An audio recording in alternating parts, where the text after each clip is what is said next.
أعوذ بالله من الشيطان الرجيم. بسم الله الرحمن الرحيم. Le sixième verset dans Sourate Al-Mulk. وَلِلَّذِينَ كَفَرُوا بِرَبِّهِمْ عَذَابُ جَهَنَّمَ وَبِئْسَ الْمَصِيرُ. Et pour ceux qui n'ont pas cru en leur Seigneur, Dieu a réservé le châtiment en enfer, et quelle mauvaise demeure. وَلِلَّذِينَ كَفَرُوا بِرَبِّهِمْ عَذَابُ جَهَنَّمَ.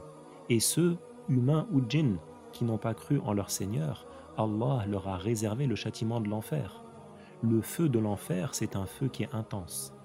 Il est rapporté dans le hadith d'At-Tirmidhi que le feu de l'enfer a été attisé durant 1000 ans jusqu'à devenir rouge, puis encore 1000 ans jusqu'à devenir blanc, puis encore 1000 ans jusqu'à devenir noir, et il est actuellement noir ténébreux.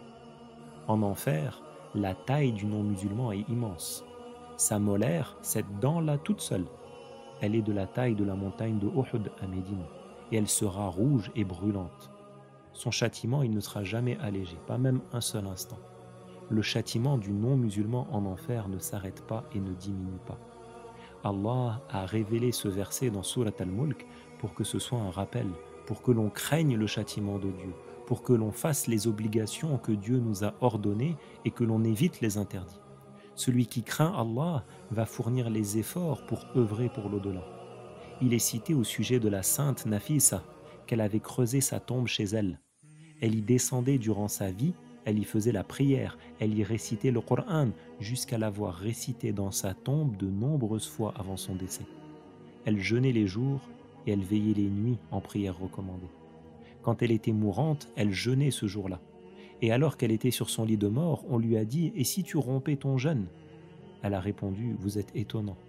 Depuis 30 ans, j'invoque Allah pour qu'il m'accorde de mourir en état de jeûne, et vous voulez que je le rompe maintenant ?» Et pour ceux qui n'ont pas cru en leur Seigneur, Dieu a réservé le châtiment en enfer, وَبِئْسَ الْمَصِيرُ, c'est-à-dire « et quelle mauvaise demeure ». Cette partie du verset, c'est un blâme.